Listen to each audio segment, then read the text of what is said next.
EC পুনর্গঠন নিয়ে বিকেলে রাষ্ট্রপতির সঙ্গে সংলাপে বসবে বিএনপি। বেগম জিয়ার নেতৃত্বে বঙ্গভবনে যাবে প্রতিনিধি দল। আলোচনা স্বস্তি বিএনপির, রাজনীতিতে বেঁচে থাকার চেষ্টা বলছে আওয়ামী লীগ।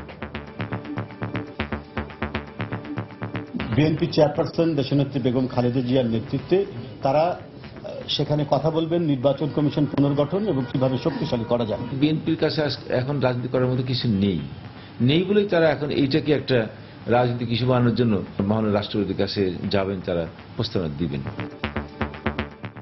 দেখছিলেন প্রধান শিরোনাম। দুপুরের সময়ের সঙ্গে আছে আমি ফাহমিদা মৌটুসী এবং আমি মিজানুর রহমান খোবে। এবার অন্যান্য শীর্ষ সংবাদ। শেষ মুহূর্তের প্রচারণায় ব্যস্ত নারায়ণগঞ্জ সিটি নির্বাচনের প্রার্থীরা। ৩০টি অভিযোগ নিষ্পত্তি ইসির। আইনশৃঙ্খলা পরিস্থিতি নিয়ে সন্তুষ্ট সাধারণ মানুষ। আশঙ্কাজনক হারে বাড়ছে স্বেচ্ছা নিখোঁজের ঘটনা। উদ্বিগ্ন আইনশৃঙ্খলা রক্ষা বাহিনী, ফিরিয়ে আনতে কাজ চলছে জানালেন স্বরাষ্ট্রমন্ত্রী।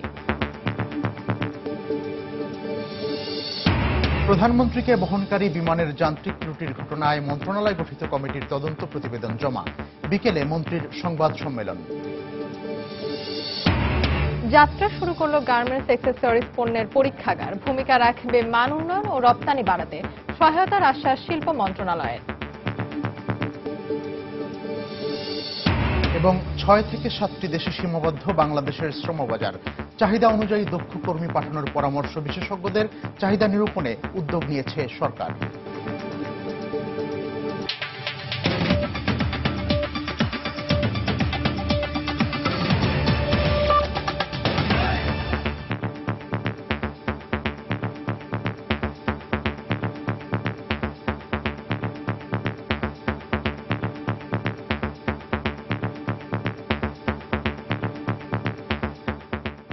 নির্বাচন কমিশন পুনর্গঠন নিয়ে রাষ্ট্রপতি আব্দুল হামিদের সঙ্গে বিকেলে সংলাপে বসবে বিএনপি। বিকেলে বিএনপি চেয়ারপারসন বেগম খালেদা জিয়ার নেতৃত্বে 10 সদস্যের একটি প্রতিনিধি দল বঙ্গভবনে যাওয়ার কথা রয়েছে। প্রতিনিধি দলটিতে রয়েছেন বিএনপির মহাসচিব মির্জা ফখরুল ইসলাম আলমগীর সহ স্থায়ী কমিটির 8 সদস্য। রাষ্ট্রপতির সঙ্গে সংলাপে নির্বাচন কমিশন পুনর্গঠনে বাছাই কমিটির আহ্বায়ক ও সদস্যদের নাম প্রস্তাব করবে বিএনপি। আহ্বায়ক হিসেবে দলটি সাবেক 4 জন প্রধান বিচারপতির নাম প্রস্তাব করবে বলেও জানা গেছে। এরপর পর্যায়ক্রমে আগামী 20 ডিসেম্বর জাতীয় পার্টি, 21 ডিসেম্বর এলডিপি ও কৃষক শ্রমিক জনতা লীগ এবং 22 ডিসেম্বর জাসদের সঙ্গে রাষ্ট্রপতির আলোচনা হওয়ার কথা রয়েছে। পরবর্তীতে নিবন্ধিত অন্যান্য রাজনৈতিক দলের সঙ্গেও রাষ্ট্রপতি আলোচনা করবেন।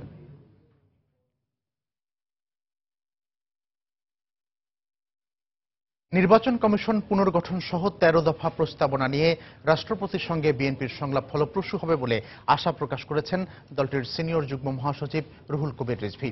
নয়াপল্টনে বিএনপির কেন্দ্রীয় কার্যালয়ে এক ব্রিফিংয়ে তিনি একথা বলেন। আমাদের যে প্রতিনিধি দল যাবেন বিএনপি চেয়ারপারসন দেশনেত্রী বেগম খালেদা জিয়ার নেতৃত্বে, তারা সেখানে কথা বলবেন নির্বাচন কমিশন পুনর্গঠন এবং কিভাবে শক্তিশালী করা যায়। এবং এইটার জন্য একটা যে এই আলোচনার একটা ভিত্তি, সেটা আগেই বিএনপি চেয়ারপারসন আপনাদের মাধ্যমে ঘোষণা করেছিলেন 18ই নভেম্বরে গত মাসে। তো এগুলো তো দেওয়াই আছে। এখন ওইখানে কি আলোচনা হবে, কথাবার্তা হবে, তার সারবস্তু নিশ্চয়ই দলের পক্ষ থেকে দলের মহাসচিব আপনাদেরকে কখনো জানাবেন। বিএনপির নির্বাচন কমিশন গঠন ইস্যু রাজনৈতিক অঙ্গনে দলটির বেঁচে থাকার চেষ্টা ছাড়া কিছু না বলে মন্তব্য করেছেন আওয়ামী লীগের যুগ্ম সাধারণ সম্পাদক মাহবুবুল আলম হানিফ। নির্বাচন কমিশন গঠন নিয়ে রাষ্ট্রপতির সঙ্গে বিএনপির বৈঠক নিয়ে দুপুরে সময় সংবাদকে দেয়া এক সাক্ষাৎকারে তিনি এ মন্তব্য করেন। এটা বিএনপি সাম্প্রতিককালে রাজনীতি থেকে যে তাদের ভুল রাজনীতির কারণে জনগণ ছিটকে পড়েছিল, রাজনীতি থেকে দলীয় হয়ে গেছিল, সেটার থেকে ফিরে আসার জন্য তাদের কাছে এই মুহূর্তে কোনো ইস্যু ছিল না বলে তারা চেষ্টা করছে যে এর মাধ্যমে তারা একটু বেঁচে থাকার চেষ্টা করছে। এই প্রস্তাবনা দিয়ে বেগম খালেদা জিয়া নিজেকে প্রমাণ করেছিলেন যে তিনি যুদ্ধ অপরাধী, মানবতা বিরোধী অপরাধী নেতৃবৃন্দ বা এই যুদ্ধাপরাধী রাজনৈতিক দলের সঙ্গে তাদের যে একটা গভীর সম্পর্ক, সেটা কিন্তু এই প্রস্তাবনার মাধ্যমে উঠে এসেছে। তো এই প্রস্তাবনা বাংলাদেশের জনগণের কাছে কখনো গ্রহণযোগ্য হতে পারে না। দর্শক, এই মুহূর্তে নয়াপল্টনে বিএনপি কার্যালয়ের সামনে আছেন সহকর্মী তারেকুজ্জামান শিমুল এবং বঙ্গভবনের সামনে আছেন সহকর্মী সালাউদ্দিন সুমন। সেখানকার অবস্থা জানতে প্রথমেই চলে যাচ্ছি শিমুলের কাছে। শিমুল,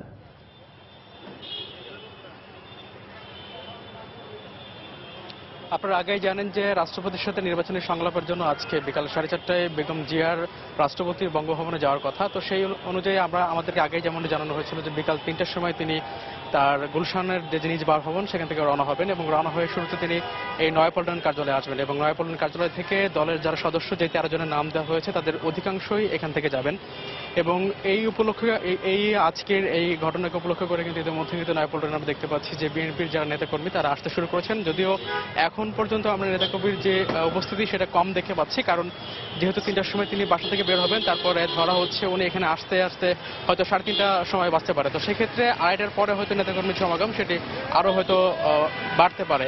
তবে এখন পর্যন্ত আমাদের কাছে যে তথ্য সেটি হচ্ছে যে 13 জনের নাম বিএনপির পক্ষ থেকে দেওয়া হয়েছে যারা যাবেন এই আজকের সংলাপে বেগম জিয়ার সাথে, সেই 13 জনের মধ্যে বিএনপির স্থায়ী কমিটির সদস্যরা বেশি থাকবেন এবং এখন পর্যন্ত এই নয়াপল্টন কার্যালয়ে 2 জন স্থায়ী কমিটির সদস্য এখানে এসেছেন এবং একজন হচ্ছে দলের মহাসচিব মির্জা ফখরুল ইসলাম আলমগীর এবং আরেকজন হচ্ছেন দলের আরেকজন সদস্য হচ্ছে বয়সচন্দ্র রায়।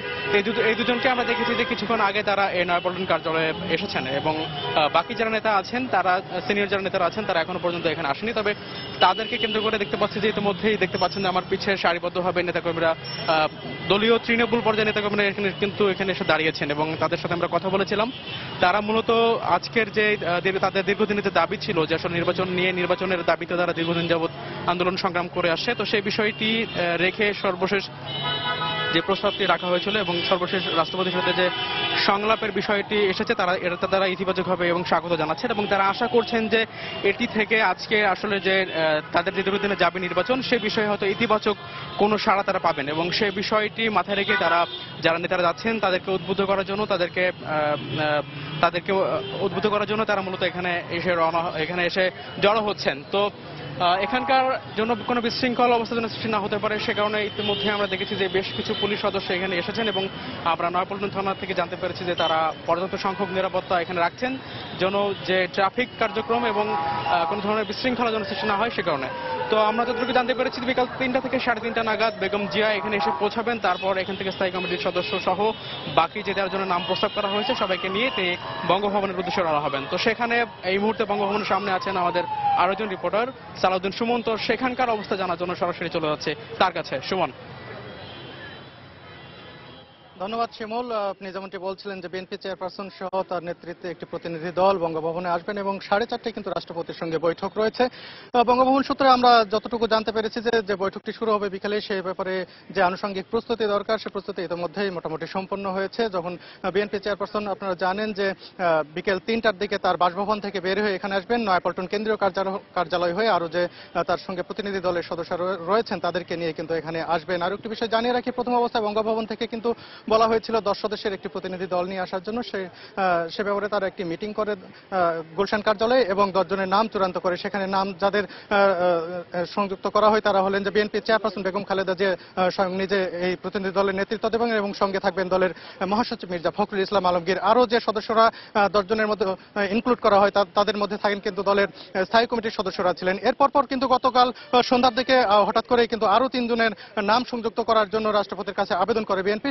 সে পর্যায়ে আমরা এখন পর্যন্ত যতটুকু জানি সেটি অনুমোদন করা হয়েছে এবং স্থায়ী কমিটির একজন সদস্য মির্জা আব্বাসের কথা আমরা কিছুক্ষণ আগে জেনেছি যে তিনি দেশের বাইরে রয়েছেন, সে কারণে সব মিলে 12 জনের মতো একটি প্রতিনিধি দল এখানে আসবেন এবং রাষ্ট্রপতির সঙ্গে আলোচনা করবেন, এটি কিন্তু আমরা জানতে পেরেছি।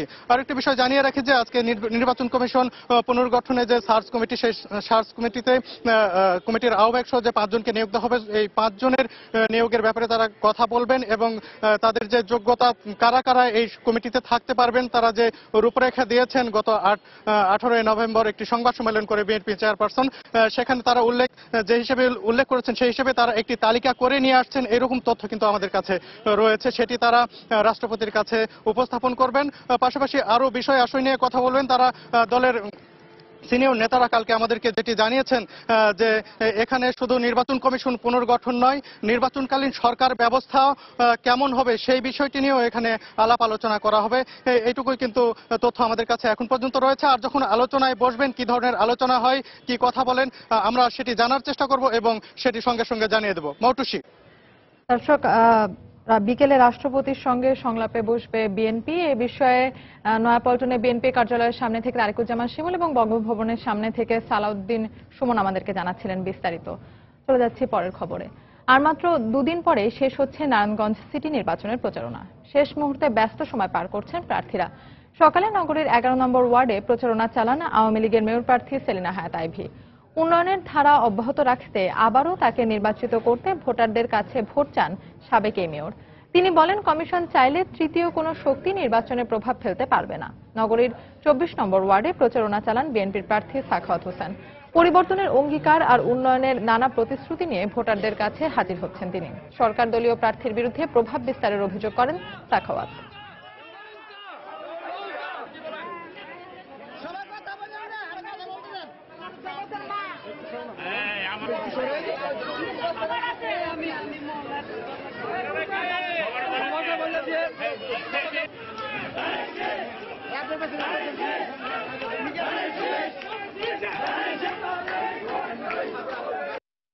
নির্বিঘ্নে আমরা প্রচারণা চালাচ্ছি, কিন্তু এই প্রচারণা চালানোর ক্ষেত্রে সরকারি দল কিছুটা প্রভাব বিস্তার করার চেষ্টা করছে। নির্বাচনের বিভিন্ন দায়িত্বে যে সরকারি কর্মকর্তারা রয়েছে তারা অনেকেই এই মেয়রের সাথে বিভিন্নভাবে যোগাযোগ করছে, সাবেক মেয়রের সাথে, যেটা কারণে আমি শঙ্কিত।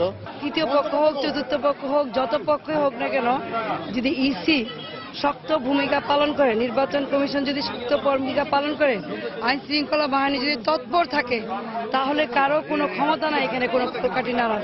সিদ্ধিরগঞ্জের আওয়ামী লীগের লোকজনেরও দাবি, শুধু আওয়ামী লীগ না, সকলের দাবি যে সিদ্ধিরগঞ্জের ওসিকে পরিবর্তন করা হোক। উনি বিতর্কিত ভূমিকা পালন করছে। সিটি নির্বাচনের খবর জানাতে এই মুহূর্তে নারায়ণগঞ্জের চাষাড়ায় আছেন আমাদের রিপোর্টার মাহমুদ রাকিব এবং মৌচাক এলাকায় আছেন তাফসির বাবু।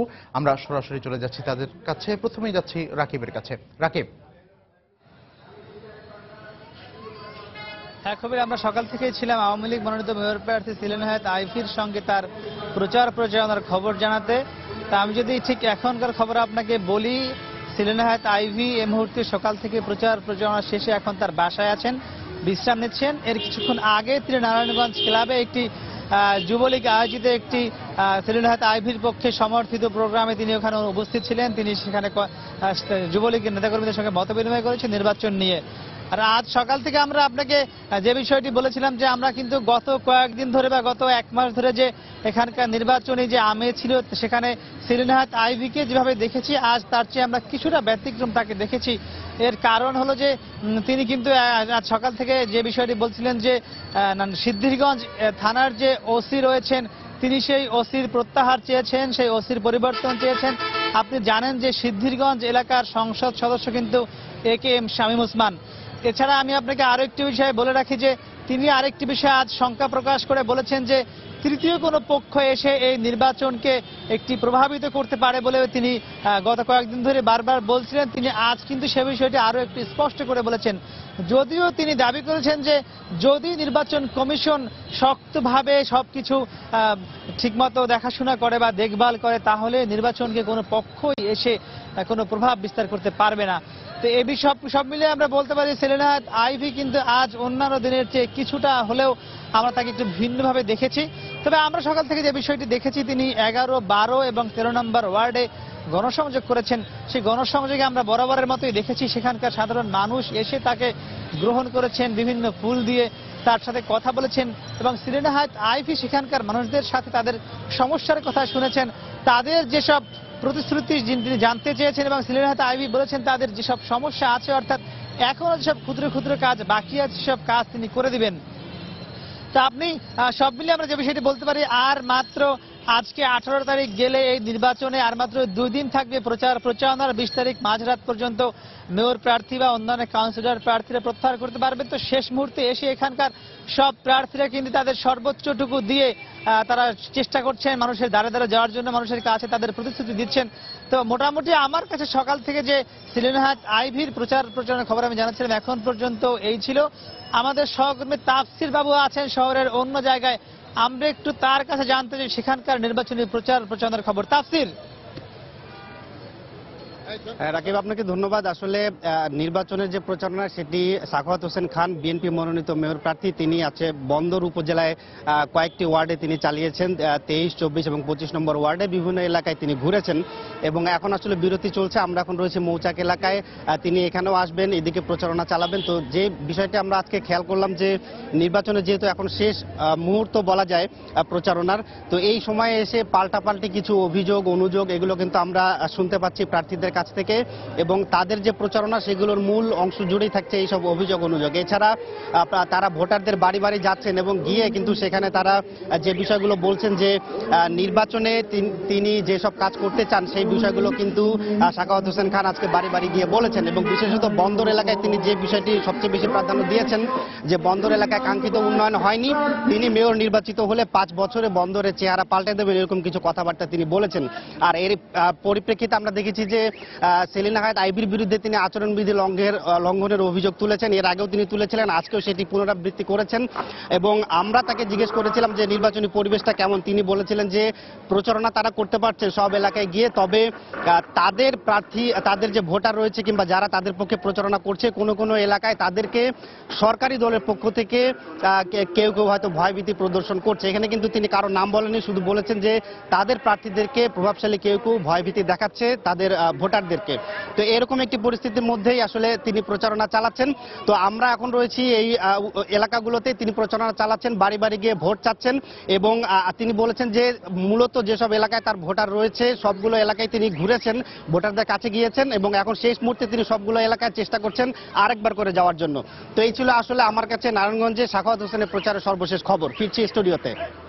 তাফসির বাবু জানাচ্ছিলেন মৌচাক এলাকা থেকে, এর আগে মাহমুদ রাকিব জানাচ্ছিলেন চাষড়া এলাকা থেকে, এবং তারা আমাদেরকে জানাচ্ছিলেন নারায়ণগঞ্জ সিটি কর্পোরেশন নির্বাচনের প্রচারণার খবর। নির্বাচনকে ঘিরে নারায়ণগঞ্জের আইনশৃঙ্খলা পরিস্থিতি নিয়ে সন্তুষ্ট সাধারণ মানুষ। পরিস্থিতি এমন থাকলে সুষ্ঠু নির্বাচন হবে বলে মনে করছেন তারা। এদিকে 5 ডিসেম্বর থেকে দাখিল করা 30টি অভিযোগ ও দাবি নিষ্পত্তি করা হয়েছে বলে জানিয়েছে নির্বাচন কমিশন। রিপোর্ট রাশেদ লিমনের।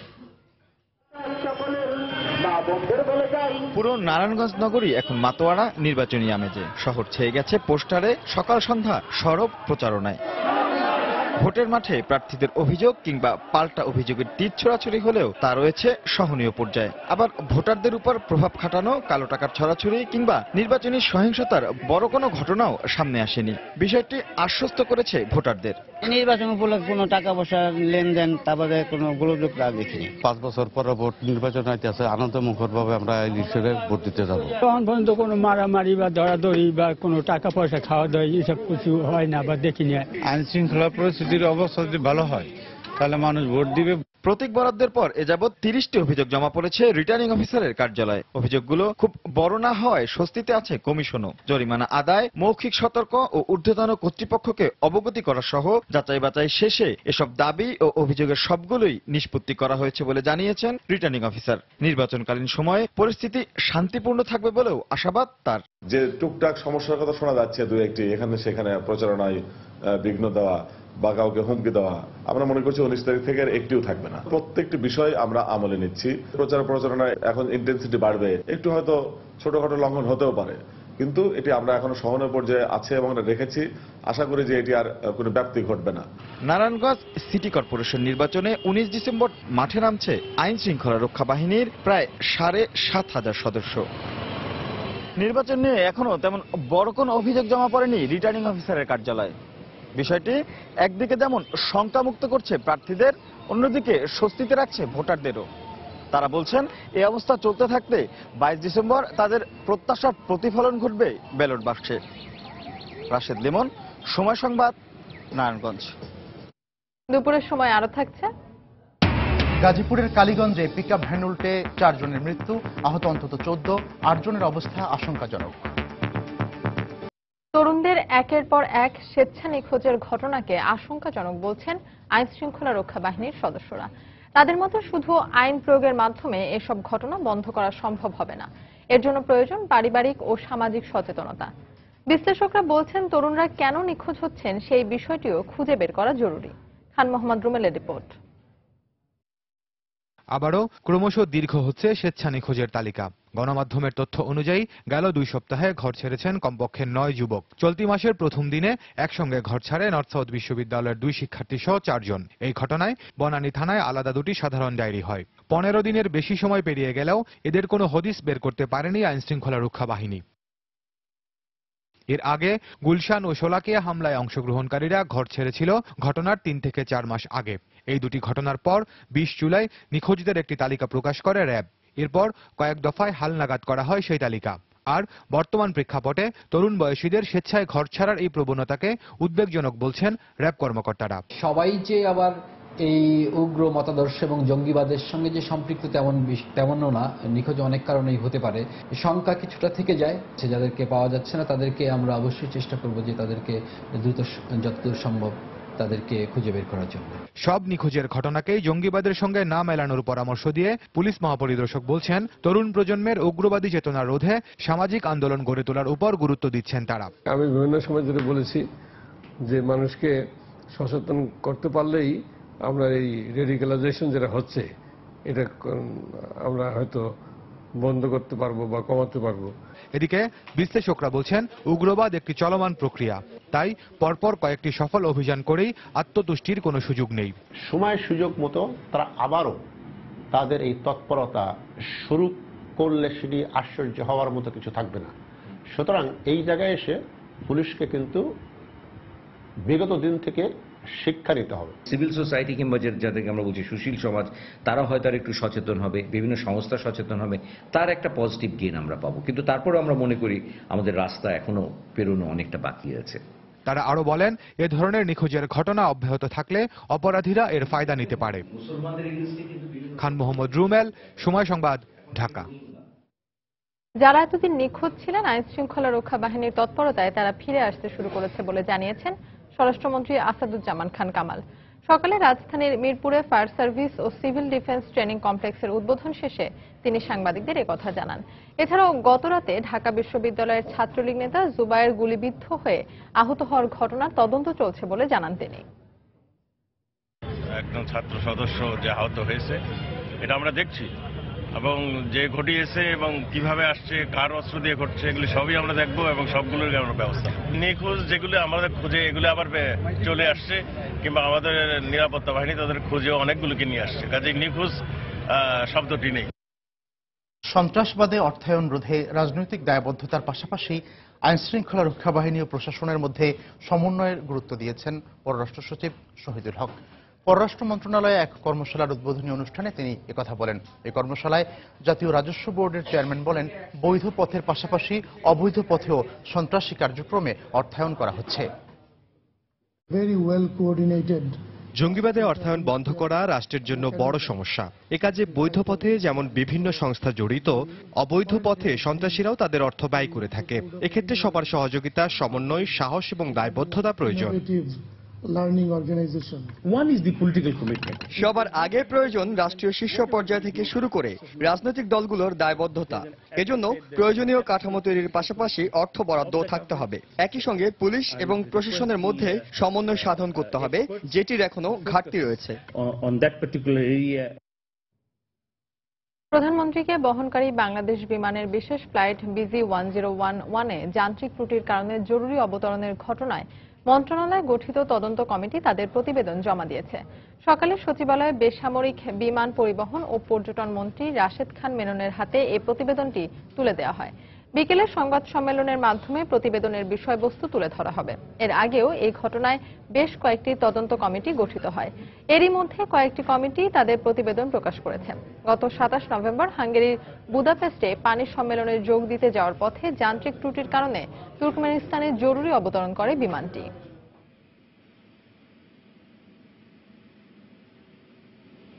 বিএনপির মনোভাব যে কোনো আলোচনা সফল হওয়ার জন্য প্রতিবন্ধকতা বলে মন্তব্য করেছেন আওয়ামী লীগের সাধারণ সম্পাদক ওবায়দুল কাদের।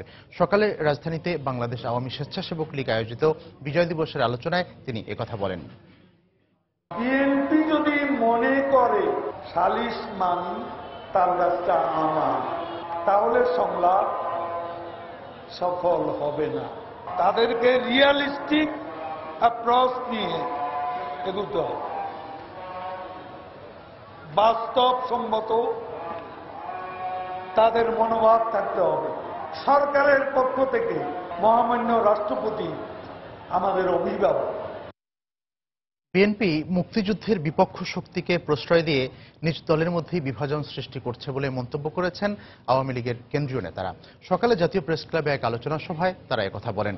দলের গণতন্ত্র আনতে নির্বাচন কমিশনের সঙ্গে সঙ্গে বিএনপির মধ্যেও পুনর্গঠনের দাবি জানান নেতারা।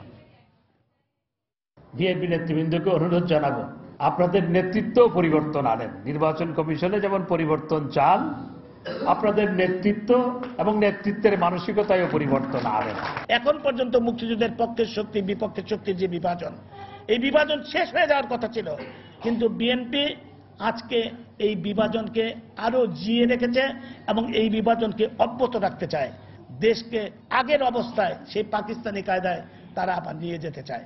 প্রকাশ্যে আমরা দেখছি না কোনো অপতৎপরতায় লিপ্ত, কিন্তু তারা গোপনে গোপনে কিন্তু এখনো তৎপর। যেমনি ভাবে বঙ্গবন্ধুকে হত্যা করেছে, 2004 সালে আমাদের প্রিয় নেত্রী জননেত্রীকে শেখ হাসিনাকে হত্যা করার চেষ্টা করেছে, এখনো কিন্তু তাদের চূড়ান্ত টার্গেট শেখ হাসিনা। বাংলাদেশ থেকে 162টি দেশে জনশক্তি রপ্তানির দাবি করা হলেও গত কয়েক বছর ধরে প্রধানত 6 থেকে 7টি দেশেই সীমাবদ্ধ রয়েছে শ্রমবাজার। এক্ষেত্রে বাজার সম্প্রসারণে আমদানিকারক দেশের চাহিদা অনুযায়ী দক্ষ কর্মী পাঠানোর উদ্যোগ নেওয়ার তাগিদ দিয়েছেন বিশেষজ্ঞরা। জনশক্তি রপ্তানিতে গতি আনতে বিভিন্ন দেশের কাজের ধরন ও চাহিদা নিরূপণে সরকার উদ্যোগ নিয়েছে বলে জানিয়েছেন প্রবাসী কল্যাণ মন্ত্রণালয়ের অতিরিক্ত সচিব ডক্টর জাভেদ আহমেদ। প্রসূন আশিসের বিশেষ প্রতিবেদন। সরকারি হিসেবে বর্তমানে 162টি দেশে জনশক্তি রপ্তানি করে বাংলাদেশ। তবে বাস্তবে প্রধানত ওমান, কাতার ও সিঙ্গাপুরের মধ্যেই আটকে আছে জনশক্তি রপ্তানি। সৌদি আরব, জর্ডান ও লেবাননে নারী কর্মী যাওয়ায় ঘুরে ফিরে 6 থেকে 7টি দেশেই সীমাবদ্ধ বাংলাদেশের শ্রমবাজার। শ্রম রপ্তানি বিশ্লেষণে দেখা যায় 162টি দেশের মধ্যে 100টি দেশে গত 4 দশকে 100 জন কর্মীও যায়নি। এছাড়া 30 থেকে 40টি দেশে কর্মী গেছে নামমাত্র। বাংলাদেশের একসময়ের সবচেয়ে বড় শ্রমবাজার সংযুক্ত আরব আমিরাতে 4 বছর এবং কুয়েত ও মালয়েশিয়ায় 8 বছর ধরে কর্মী নেওয়া বন্ধ রয়েছে। এ অবস্থায় বাজার সম্প্রসারণে বাংলাদেশের দূতাবাসগুলোর শ্রম শাখাকে তৎপর হওয়ার পাশাপাশি সরকারকে প্রয়োজনীয় উদ্যোগ নেওয়ার তাগিদ দিলেন ব্যক্তিগতের ব্যবসায়ীরা। শ্রমিক রপ্তানির বাজারটা ক্রমেই ছোট হয়ে আসছে। রিক্রেন্সি ভাইদের পক্ষ থেকে অনুরোধ হলো ওনারা যেন আমাদের এমবেসিগুলিরে আরো সঠিক তাগাদা দেয় বাজারগুলি সম্প্রসারণ করার জন্য। We are much better then before. যেমন আমরা এখন 40% স্কিল লোক পাঠাই। যে জিনিসটা মিসিং আছে যে আমরা একটা ইন্টারন্যাশনাল সার্টিফাইড ট্রেনিং সেন্টার আমরা করতে পারি না, যেটা নিয়ে নাকি এখন গভর্নমেন্ট অলরেডি একটা বড় ইনিশিয়েটিভ নিয়েছে। এদিকে নতুন বাজার সৃষ্টিতে চাহিদার সঙ্গে সঙ্গতি রেখে দক্ষ কর্মী পাঠানোর পরামর্শ অভিবাসী বিশেষজ্ঞদের।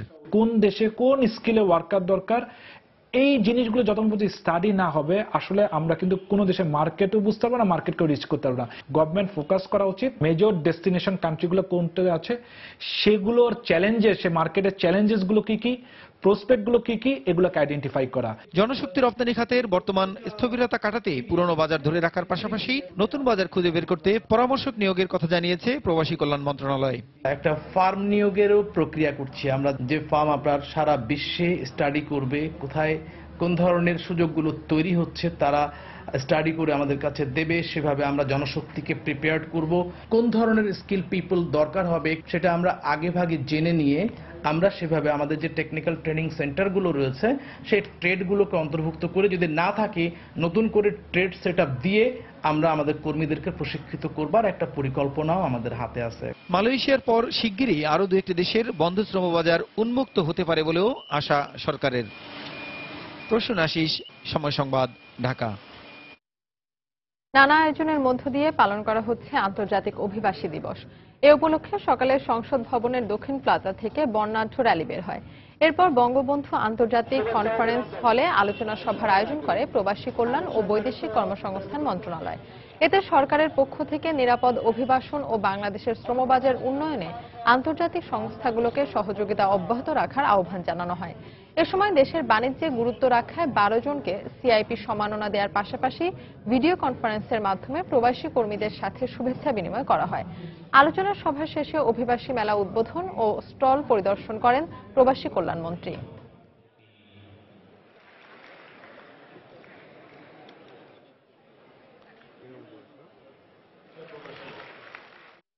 জাতিসংঘের বাণিজ্য ও উন্নয়ন বিষয়ক সংস্থা আংস্টারের রিপোর্টে 2024 সালের কথা বলা হলেও এর আগেই বাংলাদেশ উন্নয়নশীল দেশে উন্নীত হবে বলে আশা প্রকাশ করেছেন বাণিজ্যমন্ত্রী তোফায়েল আহমেদ। সকালে সচিবালয়ে এক সংবাদ সম্মেলনে তিনি কথা বলেন। যদি আংস্টার বলছে 2024 সালের মধ্যে আমরা উন্নতশীল দেশে রূপান্তরিত হব, will be graduated from a least developing country, আমার মনে হয় যে তার আগে হওয়ারও আমাদের সম্ভাবনা আছে। মানব সম্পদের কথা যেটা একটা পয়েন্ট, যেটা এই ব্যাপারে তো আমরা এগিয়ে যাচ্ছি। এবার চা প্রদর্শনী 2017 এটা খুব আকর্ষণীয় হবে এবং এর মাধ্যমে বাংলাদেশের মানুষ আমাদের চা শিল্প সম্পর্কেও অবহিত হতে পারবে। দুপুরের সময় আরো থাকছে, ইন্দোনেশিয়া বিমান বাহিনীর প্রশিক্ষণ বিমান বিধ্বস্ত, 13 আরোহীর সবাই নিহত। এবং অস্ট্রেলিয়ায় ক্যাম্প শেষে নিউজিল্যান্ডে পৌঁছেছে বাংলাদেশ দল। 22 ডিসেম্বর কোভাম ওভালে প্রস্তুতি ম্যাচ খেলবে মাশরাফিরা। দেশে যাত্রা শুরু করেছে গার্মেন্টস অ্যাক্সেসরিজ পণ্যের গুণগত মান পরীক্ষার ল্যাবরেটরি। প্রথম পর্যায়ে শুধু কার্টনের গুণগত মান এবং পর্যায়ক্রমে অন্যান্য পণ্যের মান পরীক্ষা করা যাবে এ ল্যাবে। উদ্যোক্তারা বলছেন পণ্যের মান উন্নয়ন ও রপ্তানি বাড়াতে ভূমিকা রাখবে এ কার্যক্রম। মানসম্পন্ন পণ্যের উৎপাদনে সব ধরনের সহায়তার আশ্বাস দিয়েছে শিল্প মন্ত্রণালয়। বিস্তারিত কামরুল হাসান সবুজের রিপোর্টে। শিল্পের বিকাশ ও পণ্যের উৎপাদন বাড়তে থাকায় প্রয়োজনের তাগিদেই পথ চলা শুরু অ্যাক্সেসরিজ শিল্প খাতের। গেল শতকের 80-র দশক থেকে এ পর্যন্ত গড়ে উঠেছে প্রায় 1400 প্রতিষ্ঠান। তৈরি হচ্ছে বিভিন্ন শিল্পে দরকারি কার্টন সহ প্রায় 35 রকমের আনুষঙ্গিক পণ্য, যা অভ্যন্তরীণ চাহিদার 80% পূরণ করে ধরছে রপ্তানি বাজার। তবে রপ্তানির আগে নিশ্চিত করতে হয় পণ্যের গুণগত মান, এজন্য নমুনা পাঠাতে হয় বিদেশে, কিন্তু এখন দেশেই করা যাবে মান যাচাই। ব্যবসায়িক সম্ভাবনার সবটুকু কাজে লাগাতে সম্প্রতি ছোট পরিসরে টঙ্গীর বিসিক শিল্পনগরীতে যাত্রা শুরু করেছে পণ্যের মান যাচাইয়ের পরীক্ষাগার। ধীরে ধীরে বাড়বে এই পরীক্ষাগারের পরিসর। অনেক বড় স্থাপনার প্রয়োজন, অনেকগুলো যন্ত্রপাতির আসলে প্রয়োজন হবে, তো এটা আমাদেরকে পর্যায়ক্রমে সবাই সহযোগিতা নিয়েই করতে হবে। এমন উদ্যোগের পর ব্যবসা সম্প্রসারণে আবারও সহজ শর্তে ক্ষুদ্র ও মাঝারি শিল্পে অর্থায়ন সুবিধা চান ব্যবসায়ীরা। এতে করে সময়ের পাশাপাশি পয়সাও সাশ্রয় হবে। লজিস্টিক সাপোর্টের পাশাপাশি ফিনান্সিয়াল সাপোর্টটা অনেক বেশি দরকার। সেই সাপোর্ট একমাত্র গভর্নমেন্টই আমাদের দিতে পারে বাংলাদেশ ব্যাংকের মাধ্যমে, যার মার্জিন হতে হবে অবশ্যই ইডিএফ ফান্ডের মতো, যেটা 3 থেকে 4-এর মধ্যে। ব্যবসায়ীদের দাবির মুখে জ্যেষ্ঠ শিল্প সচিব জানালেন, মান ধরে রেখে পণ্যের উৎপাদন ও রপ্তানি বাড়াতে সব ধরনের সহায়তাই করা হবে। পরবর্তী পর্যায়ে আমরা শিল্প মন্ত্রণালয়ের মাধ্যমে অন্য কোনো প্রকল্প নিলে সেটি থেকে সহায়তা করা যেতে পারে এই টেস্টিং ল্যাবরেটরির জন্য। গন্তব্য অনেক দূর, আর সেই গন্তব্যে পৌঁছাতে খুব ছোট করে হলেও ল্যাব প্রতিষ্ঠার মাধ্যমে নতুন করে পথ চলা শুরু করলো বাংলাদেশ গার্মেন্টস অ্যাক্সেসরিজ শিল্প খাত। কয়েক দশক আগে অপরিকল্পিতভাবে গড়ে ওঠা বাংলাদেশের পোশাক শিল্প বর্তমানে দাপিয়ে বেড়াচ্ছে বিশ্ববাজার দ্বিতীয় বৃহত্তম পোশাক রপ্তানিকারক দেশ হিসেবে। আর সেই পোশাক শিল্পের চাহিদা মেটাতে গড়ে ওঠা এই অ্যাক্সেসরিজ খাতও যে একদিন দাপিয়ে বেড়াবে বিশ্ববাজার, সেই প্রত্যাশা অমূলক নয়, অন্তত সেই ইঙ্গিতই দেয় ছোট্ট এই ল্যাবরুম। কামরুল হাসান সবুজ, সময় সংবাদ, গাজীপুর। গাজীপুরের কালীগঞ্জে একটি পিকআপ ভ্যান নিয়ন্ত্রণ হারিয়ে উল্টে 4 জন নিহত হয়েছেন, আহত হয়েছেন অন্তত 14 জন। পুলিশ জানায়, সকালে নারায়ণগঞ্জ গাজীপুর বাইপাস সড়কের উলুখোলা এলাকায় টাঙ্গাইলগামী শ্রমিকবাহী একটি পিকআপ ভ্যান নিয়ন্ত্রণ হারায়।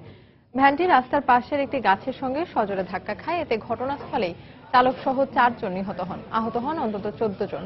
পরে তাদের উদ্ধার করে প্রথমে কালীগঞ্জ উপজেলা স্বাস্থ্য কমপ্লেক্সে ভর্তি করা হয়। এদের মধ্যে 8 জনকে আশঙ্কাজনক অবস্থায় ঢাকা পঙ্গু হাসপাতালে পাঠানো হয়েছে। ন্যূনতম মজুরি ও ভাতা বাড়ানোর দাবিতে সাভারের আশুলিয়ায় শ্রমিকদের আন্দোলনের মুখে 10টি কারখানায় সাধারণ ছুটি ঘোষণা করেছে মালিকপক্ষ। প্রতিবাদে টঙ্গী আশুলিয়া সড়কে বিক্ষোভ করেছেন শ্রমিকরা। ন্যূনতম মজুরি ভাতা 10,000 টাকা করার দাবিতে গত কয়েকদিন ধরে কর্মবিরতি পালন করছে আশুলিয়ার 10টি কারখানার শ্রমিকরা। আজও কারখানার কাজে শ্রমিকরা যোগ না দিলে সাধারণ ছুটি ঘোষণা করে মালিকপক্ষ। এ ঘটনার প্রতিবাদে শ্রমিকরা টঙ্গী আশুলিয়া ইপিজেড সড়কে বিক্ষোভ করে। পরে পুলিশ এসে ধাওয়া ও লাঠিচার্জ করলে সড়ক থেকে সরে যান তারা। আহত হন 5 শ্রমিক।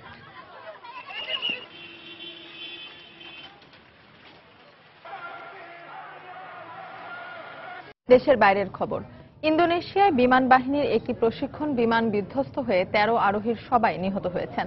রোববার স্থানীয় সময় সকালের দিকে দেশটির পাপুয়া অঞ্চলের পাহাড়ি এলাকায় বিমানটি বিধ্বস্ত হয়। নিহতদের মধ্যে 10 জন বিমান বাহিনীর সদস্য ও 3 জন পাইলট।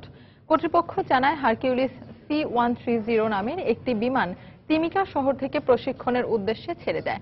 পরে বিমানটি লিসুয়া পাহাড়ের কাছে গেলে বিধ্বস্ত হয়। দুর্ঘটনার কারণ সম্পর্কে এখনো জানা যায়নি। এরই মধ্যে নিহতদের মৃতদেহ উদ্ধার করতে সক্ষম হয়েছে উদ্ধারকর্মীরা।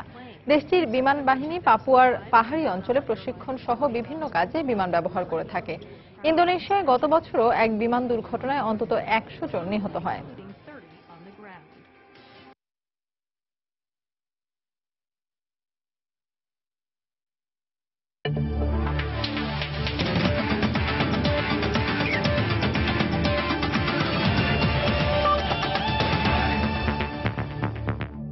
অস্ট্রেলিয়ায় ক্যাম্প শেষে নিউজিল্যান্ডে পৌঁছেছে বাংলাদেশ জাতীয় ক্রিকেট দল। এমিরেটসের বিমানযোগে বাংলাদেশ সময় সকাল 9:45টায় অকল্যান্ডে পৌঁছায় টাইগাররা। এ সময় বাংলাদেশ দলকে স্বাগত জানায় প্রবাসী বাঙালিরা। এরপর অকল্যান্ড থেকে বাসে প্রায় 2.5 ঘন্টার যাত্রা শেষে ওয়েঙ্গেরে পৌঁছায় টিম বাংলাদেশ। 22 ডিসেম্বর কন্ডিশনের ব্যাপারটি মাথায় রেখে কোভা মোভালে নিউজিল্যান্ড একাদশের সাথে 50 ওভারের প্রস্তুতি ম্যাচ খেলবেন মাশরাফিরা। এরপর 26 ডিসেম্বর 3 ম্যাচ সিরিজের প্রথম ওয়ানডেতে মুখোমুখি হবে স্বাগতিক নিউজিল্যান্ড ও বাংলাদেশ। নিউজিল্যান্ড সিরিজ সামনে রেখে অস্ট্রেলিয়ায় 10 দিনের কন্ডিশনিং ক্যাম্প করেছেন টাইগাররা। দুটি প্রস্তুতি ম্যাচে অস্ট্রেলিয়ার জনপ্রিয় টি20 আসর বিগ ব্যাশ চ্যাম্পিয়ন সিডনি থান্ডারের কাছে বাংলাদেশ হারলেও প্রথম ম্যাচে সিডনি সিক্সার্সের বিপক্ষে দারুণ জয় পায় টাইগাররা।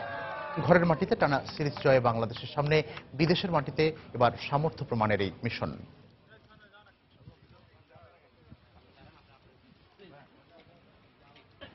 এবার ফুটবল।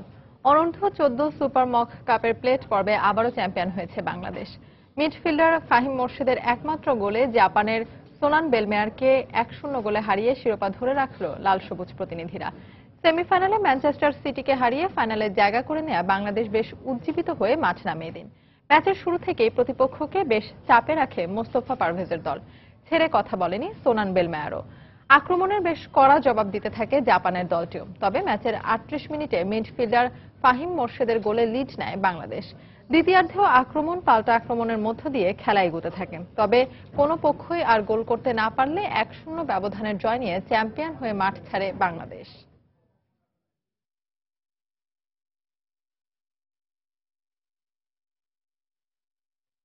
দুপুরের সময়ে এ পর্যায়ে শীর্ষ সংবাদ জানিয়ে দিচ্ছি আরেকবার। ইসি পুনর্গঠন নিয়ে বিকেলে রাষ্ট্রপতির সঙ্গে সংলাপে বসবে বিএনপি। আলোচনায় স্বস্তি বিএনপির। রাজনীতিতে বেঁচে থাকার চেষ্টা, বলছে আওয়ামী লীগ। শেষ মুহূর্তের প্রচারণায় ব্যস্ত নারায়ণগঞ্জ সিটি নির্বাচনের প্রার্থীরা। 30টি অভিযোগ নিষ্পত্তি ইসির। আইন শৃঙ্খলা পরিস্থিতি নিয়ে সন্তুষ্ট সাধারণ মানুষ। আশঙ্কাজনক হারে বাড়ছে স্বেচ্ছা নিখোঁজের ঘটনা। উদ্বিগ্ন আইন শৃঙ্খলা রক্ষা বাহিনী। ফিরিয়ে আনতে কাজ চলছে, জানালেন স্বরাষ্ট্রমন্ত্রী। প্রধানমন্ত্রীকে বহনকারী বিমানের যান্ত্রিক ত্রুটির ঘটনায় মন্ত্রণালয় গঠিত কমিটির তদন্ত প্রতিবেদন জমা। বিকেলে মন্ত্রীর সংবাদ সম্মেলন। এবং 6 থেকে 7টি দেশে সীমাবদ্ধ বাংলাদেশের শ্রমবাজার। চাহিদা অনুযায়ী দক্ষ কর্মী পাঠানোর পরামর্শ বিশেষজ্ঞদের। চাহিদা নিরূপণে উদ্যোগ নিয়েছে সরকার। এই ছিল দুপুরের সময়। যে কোনো খবর পেতে ভিজিট করুন সময়নিউজ.tv। সঙ্গে থাকুন সময়।